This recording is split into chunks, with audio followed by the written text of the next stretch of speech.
Good morning student. तो आज हम कक्षा 8वीं के हिंदी विषय की 6 नंबर की कविता ज़रा प्यार से बोलना सीख लीजिए जो रमेश दत्त शर्मा जी ने लिखी है, यह कविता का दूसरा भाग देखेंगे। तो देखो, पहले भाग में हमने देखा था कि हमें हमारी वाणी में किस प्रकार क्या करना चाहिए। वाणी में हमेशा शहद घोलना चाहिए, मतलब मीठे मीठे शब्द हमारे वाणी से निकलने चाहिए। कुछ भी बोलने से पहले ज़रा सोचना चाहिए। और उसके बाद हमने देखा था कि कवि कह रहे हैं कि यहाँ पर कौन से फायदे हैं हमारे जीवन में। चुप रहने के बड़े फायदे हैं। कौन से चुप रहने के फायदे हैं? अगर हम हमारी जुबा मतलब हमारी जो बोली है, मुँह है, वह हम किस प्रकार खोले बोलने के लिए कि वक्त पर खोले, जब समय हो, या हम कह सकते हैं कि जब ज़रूरत हो तभी हमें हमारा मुँह खोलना चाहिए। कुछ भी कहने से पहले ज़रा सोचिए, ख्यालों को खुद तोलना सीख लीजिए। मतलब कुछ भी कहने से पहले हम किस बारे में बात कर रहे हैं, किससे बात कर रहे हैं, कौन सी बात कर रहे हैं, इसका हमें पहले क्या करना चाहिए, सोचना चाहिए। और हमारे जो ख्याल है, ख्यालों मतलब विचार, हमारे जो विचार है उन विचारों को हमें सबसे पहले अपने विचारों का आत्म परीक्षण करना चाहिए कि हम किस प्रकार के विचार हमारे मुँह से निकाल रहे हैं, हमारे दिमाग से किस प्रकार ख्याल आ रहे हैं, इसे हमें खुद पहले तोलना चाहिए। तू तड़ाक हो या फिर हो तू मैं, अपने आप को टोकना सीख लीजिए। तू तड़ाक हो, तड़ाक मतलब अगर किसी दूसरे व्यक्ति के साथ हमारा झगड़ा हो गया, हमारा टंटा हो गया, तू मैं मतलब झगड़ा अगर हो गया, तो अपने आप को टोकना सीख लीजिए।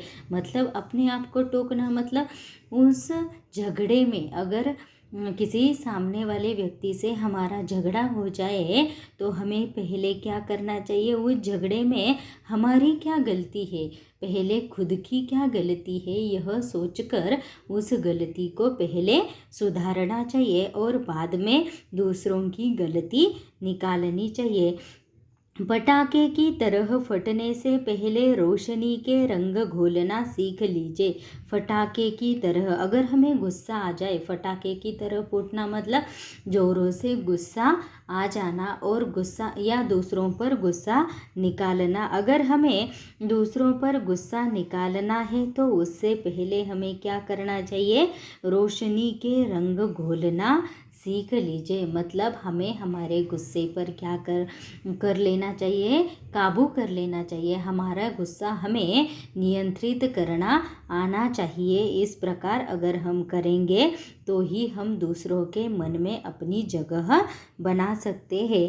कटु वचन तो सदा बोते हैं काटे, मीठी बोली के गुल रोपना सीख लीजिए। कटु वचन मतलब दूसरों के प्रति जो हम कटु वचन निकालते हैं या बुरी बातें निकालते हैं। कटु वचन मतलब जो बुरी बातें हम दूसरों के बारे में हमारे मुँह से निकालते हैं, वह क्या बोलते हैं, हमेशा काटे ही बोते हैं। अगर हम कटु वचन बोलेंगे, दूसरों के बारे में बुरा बोलेंगे, तो उससे क्या हो जाएगा, चारों तरफ जो हमारे आसपास जो चारों तरफ लोग हैं वह हमसे क्या करने लगेंगे, नफरत करने लगेंगे। मीठी बोली के गुल रोपना सीख लीजिए। मीठी बोली के गुल रोपना मतलब हमारे मुँह से हमेशा मीठे बोल ही बाहर निकलने चाहिए। बात बेबात कोई चुभने लगे तो बदल कर उसे मोड़ना सीख लीजिए। बात बेबात मतलब बोलते समय, बात बेबात मतलब बोलते समय हमारे मुँह से जो भी बातें निकलती है, वह जो कटु वचन निकलते हैं वह क्या हो जाते हैं, कोई चुभने लगे तो, चुभने मतलब हमारे मन को वह शब्द लग जाए तो बदल कर उसे मोड़ना सीख लीजिए। बदल कर, अगर हमारे मुँह से निकले हुए कौन से भी शब्द से दूसरों को यातना हो जाए या दूसरों को दुख हो जाए तो हमें उन शब्दों में क्या कर लेना चाहिए, सुधार कर लेना चाहिए। वह शब्द दूसरों के प्रति बोलने की हमारी जो भाषा है, उस भाषा को हमें क्या करना चाहिए, बदलना चाहिए। ये किसने कहा, होठ सीकर के बैठो, ज़रूरत पे मुँह खोलना सीख लीजिए। ये किसने, मतलब कवि कह रहे हैं कि आपसे किसने कहा है। होठ सीकर बैठना मुहावरा है।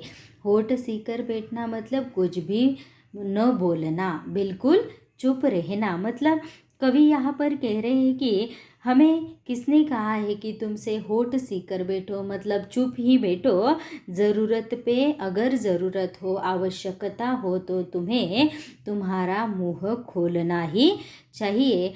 या खोलने के लिए वक्त पर जुबान खोलने को तुम्हें क्या करना चाहिए, सीख लेना चाहिए। मतलब कवि रमेश दत्त शर्मा इस कविता के माध्यम से ज़रा प्यार से बोलना सीख लीजिए। इस कविता के माध्यम से हमें यह संदेश देना चाहिए कि हमें हमारी वाणी में हमेशा क्या करना चाहिए, हमारी वाणी से हमेशा मीठे मीठे शब्द बाहर निकालने चाहिए। कौन सी भी बात बोलने से पहले उसे क्या करना चाहिए, सोचना चाहिए और फिर दूसरों के सामने वह बात रखनी चाहिए। हमेशा चुप रहना चाहिए, परंतु हमेशा कब चुप रहना चाहिए, जब ज़रूरत हो तब चुप रहना चाहिए और आवश्यकता होने पर, ज़रूरत होने पर अपना मुंह खोलना चाहिए। दूसरों के प्रति हमेशा अच्छे विचार दूसरों के प्रति हमेशा अच्छे विचार हमारे मन से बाहर आने चाहिए। दूसरों के प्रति कटु वचन हमारे मुंह से कभी भी नहीं निकले। और इस प्रकार कवि कह रहे हैं कि अपने मुंह से हमेशा मीठे वचन बाहर निकालो। हमेशा होठ सीकर नहीं बैठना चाहिए और ज़रूरत होने पर अपना मुंह, जो हम पर अन्याय होता जा रहा है, उस अन्याय को वाचा देने के लिए या उस अन्याय के प्रति क्या करने के लिए, उस अन्याय का प्रतिकार करने के लिए ज़रूरत होने पर, आवश्यकता होने पर अपना मुंह हमेशा खोलना चाहिए। Thank you.